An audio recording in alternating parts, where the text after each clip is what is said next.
Did you hear what the cow said to the farmer on a cold winter morning? Thanks for the warm hand. Anyway, it's going to get better, so don't panic on me. I start small. Nice to see all of you. How many of you have never seen me before? This is your first time? Oh, wow, most of you, okay. I keep thinking for sure I'm more famous than that, but, that is the truth. I'm delighted to be here. Been looking forward to it for a long time. And it's nice to be back. I was here not too long ago. It's nice to be invited back. It says something when you're invited back. It doesn't say everything, but it says something. Maybe it says, let's give him one more chance, right, to see if he can get it right this time. But I'm delighted to have all of you here. We're going to spend the day together. I feel two major responsibilities, and I'm sure you can guess what those are. Number one is to make sure you get your money's worth, right? When you shell out your cash, especially these days, you want to make sure you get full value for the money you spent. And I know the tab for the seminar was not that much. Pretty modest fee to get in. Most of you are your tips for the week, right? So it wasn't that much. But I want you to be able to say when you walk out of here today, it was worth my money. But my biggest responsibility is to make sure you get your time's worth. And the reason I say that is because time is more valuable than money. In fact, you might start your notes with that. Time is more valuable than money. You can get more money, but unfortunately you can't get more time. If somebody asks you to spend your money, that's pretty easy, right? We live in America. We're wealthy. So the money's not the problem. But what if somebody asks you to spend a day, right? You got to think that over carefully. And I know you did. I wouldn't waste one of my days, not for anybody, not for anything. Once I understood how valuable they were, I don't waste any. But to make an investment like today of your money and your time, I appreciate that. Today's going to be costly for me. It's going to cost me one of my days to be here, right? And some money, of course. But, I don't need the money. I take the money, but I don't need the money. But guess what I do need? The time. So I'm here not to just joke with you. I'm here not to just tell some funny stories and give a performance and walk away.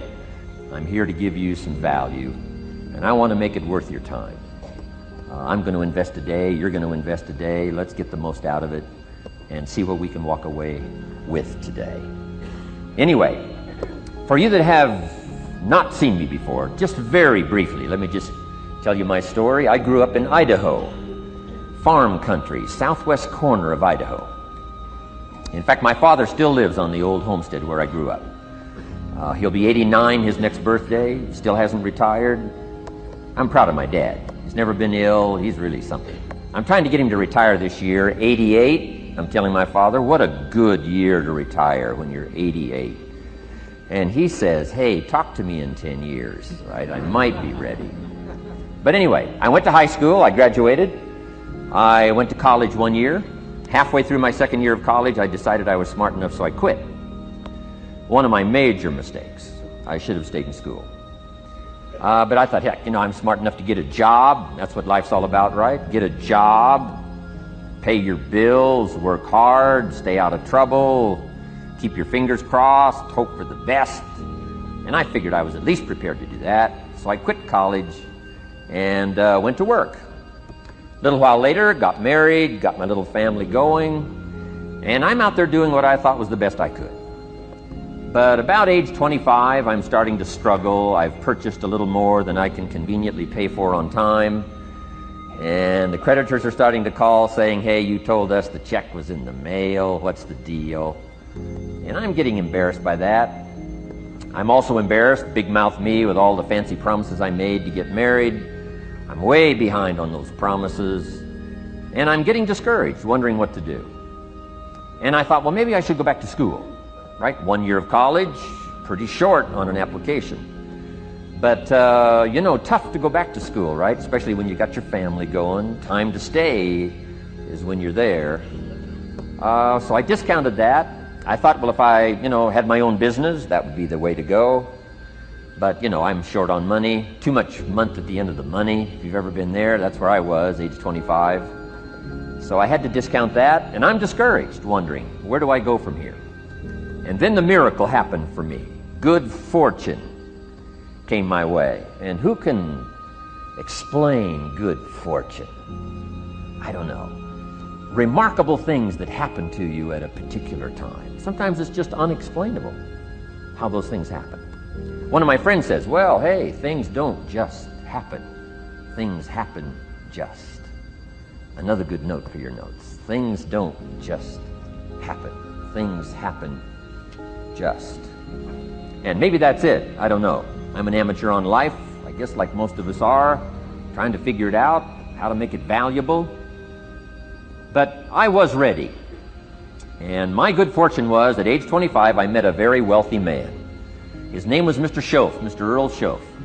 A friend of mine had gone to work for him, and he started telling me about this man. He said, you got to meet this man I've gone to work for. He's wealthy, but he's easy to talk to. And he's got a unique philosophy of life. And the more he kept talking about this man, I thought, well, I've got to meet this man. So sure enough, shortly after that, I had a chance to meet this remarkable wealthy man, and I was impressed. He was wealthy. Sure enough, he was easy to talk to. I was so intrigued, within a few minutes, I said to myself, if I could be like him, farm boy from Idaho, if I could be like him, I'd give anything. And then I thought, if I could just get around somebody like him, and if he would teach me what to do, I would be willing to learn. I'm coachable. And that was my good fortune. A few months later, this wealthy man that I met, Mr. Schoaf, took a liking to me, hired me, gave me a job. I went to work for him. And I spent the next 5 years in his employ. And then, unfortunately, he died at the end of that period, at age 49. His last 5 years, but the first 5 years of my new life, I got to spend with this remarkable man, and my dream came true. He coached me, he taught me. He taught me the books to read. He taught me the disciplines. He taught me the changes to make in my language and personality. And the things he shared with me during that 5 years literally changed my life, turned my life around, changed my income, changed my bank account, changed my future, changed everything. I've never been the same since that unique experience. And I wish he was still alive today, Mr. Schoaf. I'm sure if he was alive today, especially after this seminar, Idaho Farm Boy makes it to Dallas-Fort Worth, full house, standing room only.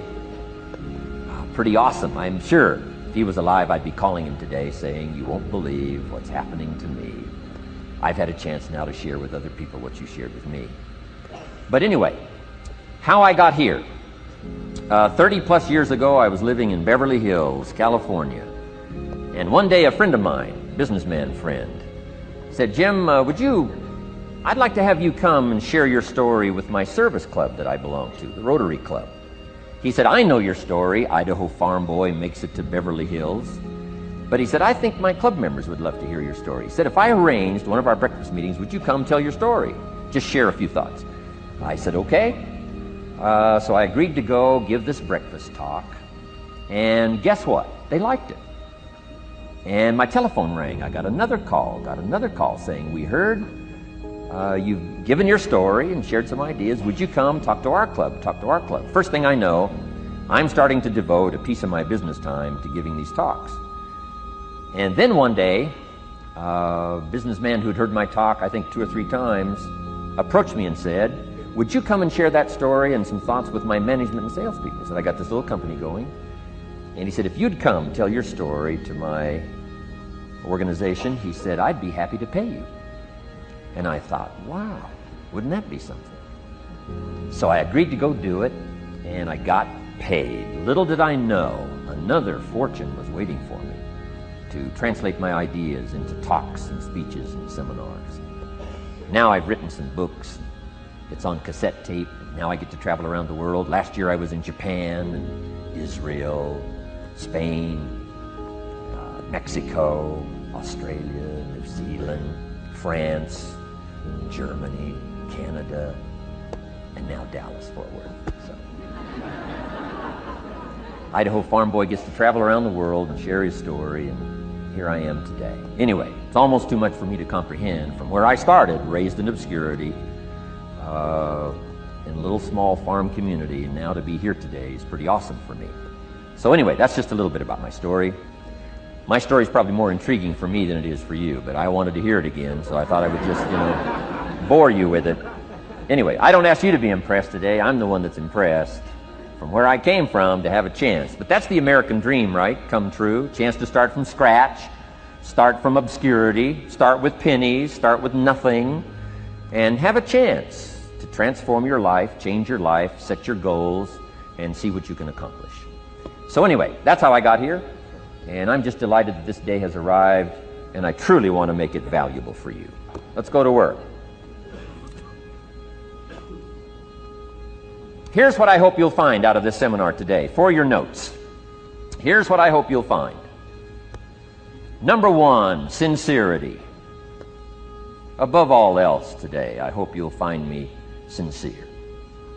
Best place for people to start to communicate is sincerity on both sides. I'm sure you're sincere or you wouldn't be here today, right? To spend this kind of money, to spend this kind of time, roll up your sleeves today, go to work like I am, and get this message. You've got to be sincere. So I assume you're sincere. Now I want you to see me sincere. But I've got a good note for you to make. Sincerity is not a test of truth. Important note to make. Sincerity is not a test of truth. We must not make the mistake of saying he must be right, he's so sincere. That would be a mistake. And here's why. It's possible to be sincerely wrong. So we don't mistake sincerity for truth, right? Sincerity is only a test of sincerity. Truth has to yet be tested by truth, okay? But hopefully you will find me sincere and truthful. Next, a combination of things I hope you'll find here today. Ideas plus inspiration. Ideas plus inspiration. Ideas, business ideas and social ideas and personal ideas, we all need ideas. Right? How to have a good day ideas, how to have a good year ideas, how to have your best year ever ideas, good health ideas, personal relationship ideas, how to deal with your family ideas, sales management ideas, financial freedom for the future ideas. We all need good ideas. So today I hope you gather up by notes and by what you can remember a lot of ideas. I want to share as many with you as I possibly can in the time constraints we have. Today is going to go very rapidly. I used to think a day like this was a long day. Found out it's a pretty short day. But I'm going to go as fast as I can, share with you as many ideas as I possibly can. And here's why. Ideas can be life-changing. Ideas can be life-changing. And sometimes all you need is just one more in a series of good ideas. It's like dialing the numbers into the lock. Right? You got 5 or 6 numbers dialed into the lock. The lock still won't come open, but you don't need 5 or 6 more numbers. Maybe you just need one more, and maybe a seminar like this could do it. A sermon could do it. The lyrics from a song could do it. The dialogue from a movie could do it. Conversation with a friend might do it. That one last piece you need, number. Dial it into the lock. That's it. The lock comes open. There's the door for you to walk through. And maybe this seminar today could furnish that for you. One more idea. I know you've come with a lot already. Sometimes we get the impression, I used to have that I only had this much going for me and I needed this much. Usually not true. And I'm sure not true of this audience, where I find you today, as well dressed as you look today. As fine as you are sitting here today. It isn't that, you've got this much going for you and you need this much. I would assume you've got this much going for you, and maybe all you need is just a few more thoughts, ideas, to furnish you some ways and means to turn your life into the dream you want it to be. So, ideas. The seminar is going to be loaded with ideas. I want you to take good notes. But here's what else I hope you'll find here today, and that is inspiration. And who knows the mystery of inspiration? Why some people are inspired and some are not? You were inspired to get here. Some were not. Who knows the mystery of that? I don't know. How come you made it? The rest of them didn't make it. We don't know what that mystery is. Some people turned it down. Some people said it costs too much. Some people said it's going to take too much time. Some people are too busy, right? A lot of different excuses why some are inspired to take advantage of something that comes to town. Others pass it up. We don't know the mystery to that. Here's what I call it. Mysteries of the mind. And I just leave it at that. Some things I don't try to figure out. I take the simple approach now. Right? Some people do and some people don't. I mean, that's about as profound as my philosophy is. Some buy and some don't buy. Some go for it and some don't. Some change and some don't. And if you've been around for a while, you can usually work out the numbers, right? Out of 10, 3 do, 7 don't. Whatever business you're involved in, pretty soon you got this ratio going. The ones that do, the ones that don't. And you say, well, why don't the ones that don't, how come they don't? We don't know. I just leave it as a mystery. I used to try to understand all that. I just take the simple approach now. The guy says, this happens to me, this goes wrong for me, and all this stuff goes wrong for me. How come all this stuff happens to me? I say, I don't know, it beats me. The best I've been able to figure out is those kind of things always happen to people like you. I mean, right? That's the best I got. I don't know. I'm an amateur on this stuff. What do I know? So, just take the simple approach, right? That's how it is. Who knows? Interesting story says, the day the Christian church was started. Now, I'm an amateur on the Bible, but best account I can remember, the day the Christian church was started, a magnificent sermon was preached. Great presentation. And if you're a student at all of good communication, it was one of the classic presentations of all times. The sermon, the first day the Christian church was started. And it said this sermon, this presentation was given to a multitude, meaning a lot of people. But it was interesting, as the account gives us, the record, it says, when the sermon was finished, there was a variety of reaction to the same sermon. Isn't that fascinating? I find it fascinating. It said some that heard this presentation were perplexed. And I read the presentation, it sounded pretty straightforward to me. Said, why would somebody be perplexed with a good, sincere, straightforward presentation? Best answer I've got. They are the perplexed. I mean, what other explanation is there? It doesn't matter who's preaching. Right? It said some that heard this presentation mocked and laughed, made fun of the presentation. I thought, hey, this looks pretty sincere to me. If you give a sincere, honest presentation, why would somebody mock and laugh? Easy explanation. They are the mockers and the laughers. What else would you expect them to do? Right? I used to try to straighten all that out, say, well, they shouldn't do that. I don't do that anymore. I've got peace of mind now. I can sleep like a baby, not try to straighten all this stuff out. I used to be so naive. I used to say, well, liars shouldn't lie. See, how naive can you be? Of course they're supposed to lie. That's why we call them liars. They lie. So I don't straighten this stuff out anymore. Anyway, it said some that heard this magnificent presentation didn't know what was going on. And they're usually easy to spot. They're usually saying, what's going on, right? I mean, they don't know what's going on. But interesting, right? A variety of reaction to the same sincere, honest presentation. Now, it also says, in wrapping it up, some that heard the presentation believed. And I think that's who the speaker was looking for, the believers. Interesting. Now, it said the number of believers was about 3,000. So, pretty good first day. 3,000. I've had some first days, but I never had 3,000. But anyway, 3,000 were believers. And the speaker was looking for the believers out of this multitude. And that's about as close as we can come to understanding the mystery. Some believe, and some mock, and some laugh, and some are perplexed, and some don't know what's going on. And you just have to leave it that way. Why? Because that's the way it's going to be. The way to be brilliant is to find out how it's going to be and then say, here's how it should be. I mean, that's how you become brilliant. So, anyway, who knows the mystery? I call it mysteries of the mind. We don't understand. But I don't try to change it anymore. On this particular story, as far as we know, they didn't have classes after the presentation to try to de-perplex the perplexed. I mean, as far as we know, they left them perplexed. They left the mockers mocking. They let the laughers laugh. I mean, they didn't come back and try to straighten all this out. You say, well, how can you build a church? Well, make another presentation, and you'll get some believers and some mockers and some laughers and some who don't know what's going on. So that's about the best we can do. So, but I'm glad I've got the believers here today. You believed enough to shell out your cash and part with your time and some of your effort and energy, and I appreciate that. So, hopefully you'll find some inspiration here today. All right?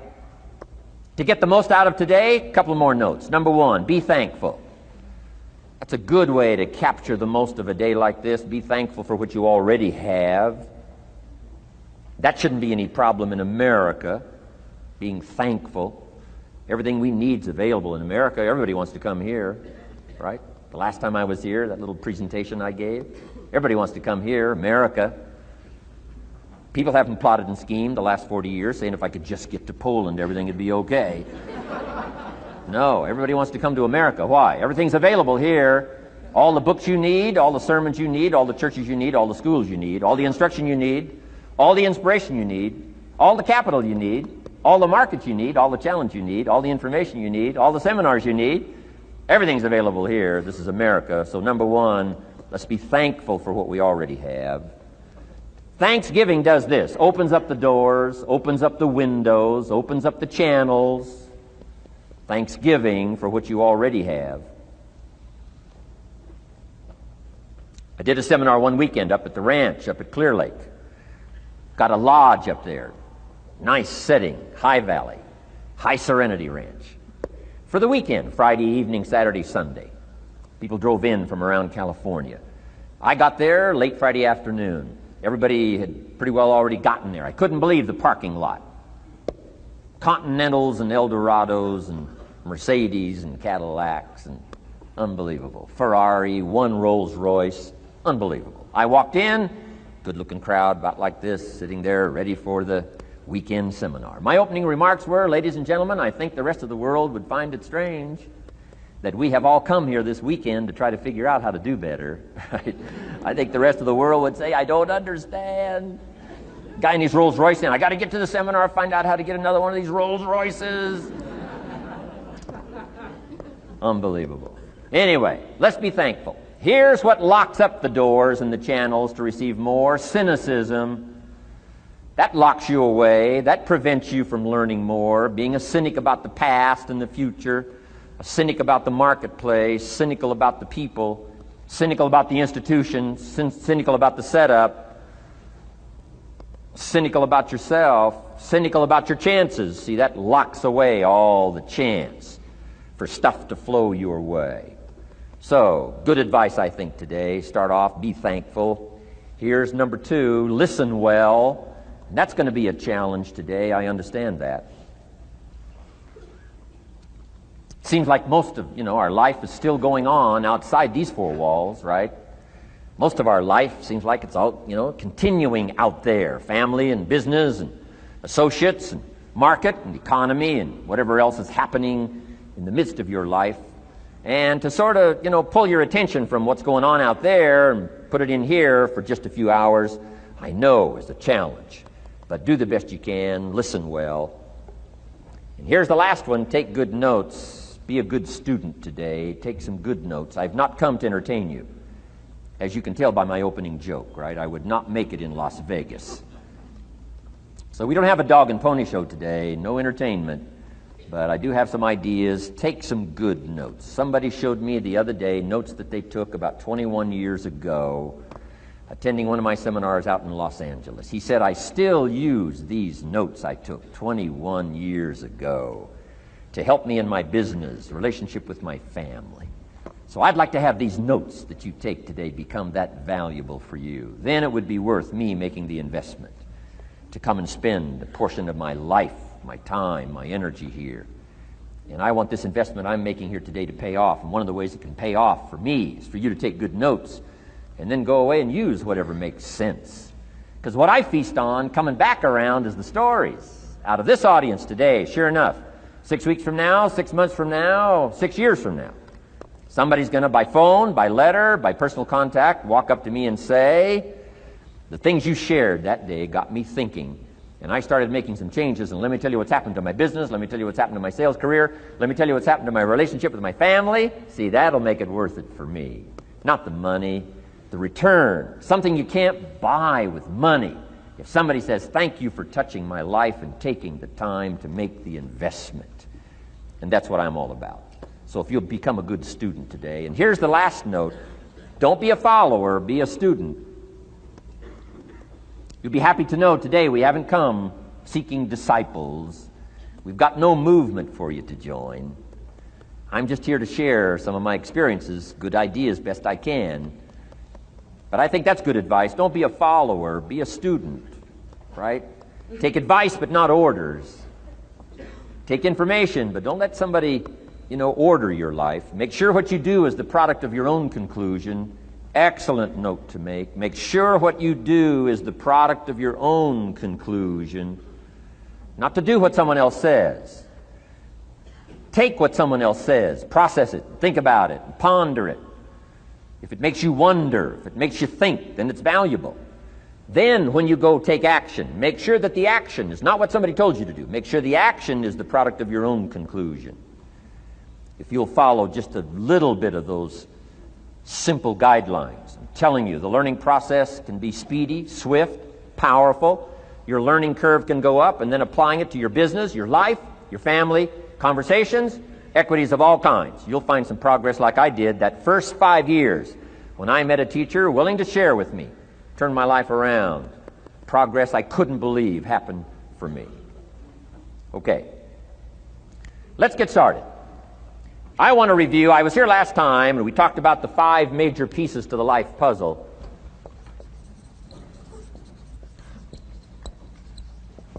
And I just want to review those because it lays such a good foundation for all the rest that I want to share with you today. We got a lot of subjects to cover, so we're going to go rather swiftly, okay? Put on your mental track shoes here and run with me today, because I'm going to deal mostly in concepts. Expect you to, fill in a lot of the details, because I've got a lot to share. I want to get through it all. But let's lay this foundation again of the 5 major pieces. Happens to be the title of my latest book. But I think it is so valuable in laying a foundation. It's some of the things I learned between ages 25 and 30. The teacher who taught me so well. He dealt in these fundamentals, we call these fundamentals. We call these basics. Basics for sports, fundamentals for sports, fundamentals for your business, fundamentals for the way you deal with your family, a few simple things. Few basic things that if you practice every day can make all the difference in the world, how it works out. I boiled it down to 5 major pieces to the life puzzle. Let's just review those. Number 1 is philosophy. Philosophy, as I taught the last time I was here, philosophy, in my personal opinion, is the major determining factor in how your life works out. Philosophy, the major determining factor in how your life works out. Philosophy. To form our philosophy, you got to think. You got to use your mind. You got to process ideas. And this whole process over a lifetime, starting way back here when we were children, schools that we've attended, our parents, our experiences, all this stuff that we've processed by the thinking process helps to develop our philosophy.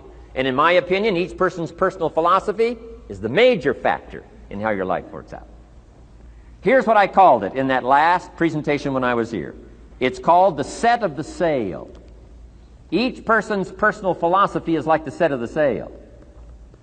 Now, I used to think it was circumstances that ordered my life.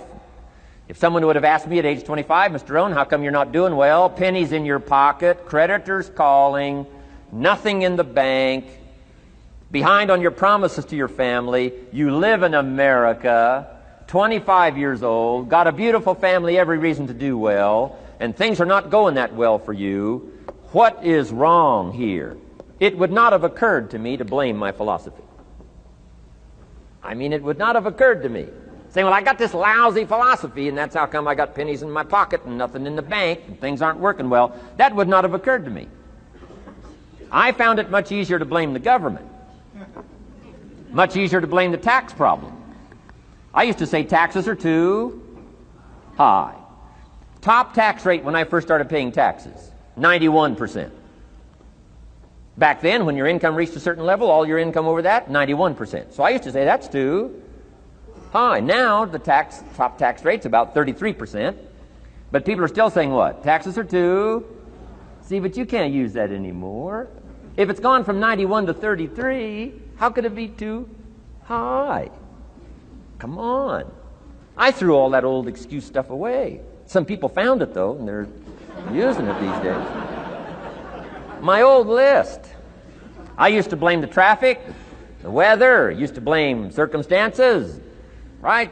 People say I'm too tall, I'm too short, I'm too old, I was raised in obscurity, raised on a farm, parents of modest means, all the stuff.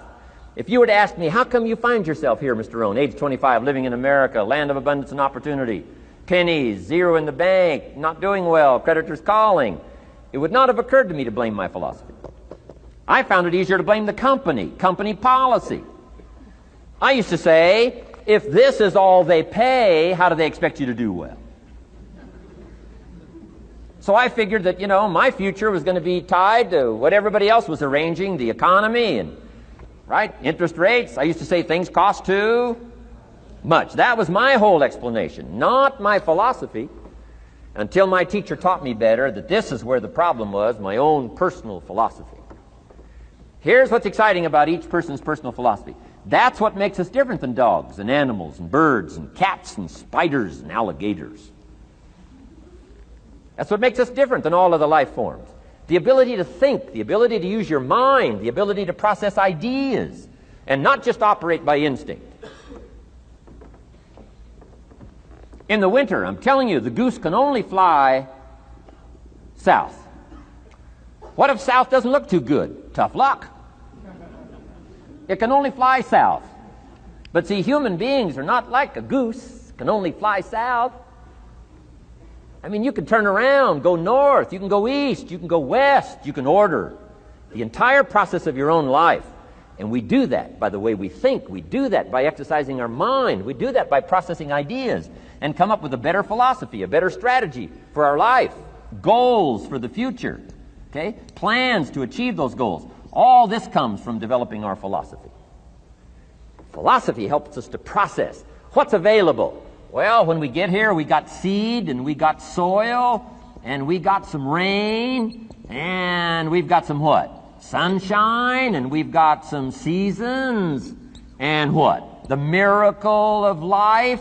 Now, the key is, what do you do with all this stuff? How do you turn all this stuff that's available here into equity and promise and lifestyle and dreams and future possibilities? All of this that's possible now with human beings, how do you take all this stuff and turn it into this equities and values? Well, it starts with philosophy. What is the seed? What is the soil? What is the sunshine? What is the rain? Is it possible to take some of each of all the stuff that's available and turn it into food and turn it into value and turn it into nourishment and turn it into something spectacular and unique that no other life form can do? And the answer is yes. But you cannot deal with all this stuff and what to do with it unless you start refining your philosophy. Think, use your mind, come up with ideas, and strengthen your philosophy. So the seed and the soil and the rain and the sunshine, this is called, the economy and the banks and the money and the schools and everything that's available out there, processing information, what to do with all that, and turn it into equity and value. That is the major challenge of life, my personal opinion. So each person's personal philosophy now is going to determine what you're going to do with seed and soil and sunshine and rain and miracle, the change of seasons. That's it. My personal opinion. Each person's personal philosophy is like the set of the sail. That's what this seminar is for today. Help you to trim a better sail. You don't need a better economy. You don't need better seed and soil. In fact, when it comes to seed and soil and rain and sunshine and seasons and the miracle of life, that's all you got. Now, what if you blame this stuff? Then you're blaming all you got. If you blame the economy, and you blame the schools, and you blame the teachers, and you blame the sermons and the preachers, and you blame, the marketplace, and you blame the company and company policy, what else is there? When some people get through with their blame list, there isn't nothing else. That's all there is. And if you blame the only thing you've got to work with, I'm telling you, it's called mistake colossal. In not understanding that that's all you've got to work with. And if this is all you've got to work with, then you don't change the seed, and you don't change the soil, and you don't change the rain, and you don't change the sunshine, you don't change the seasons. Right? Guy says, I'll take 3 springs, 4 summers, 9 falls, no winters. No! You can't fool with this stuff. You got to take it like it comes. Then what do you change to make your life work well? You got to start with your philosophy.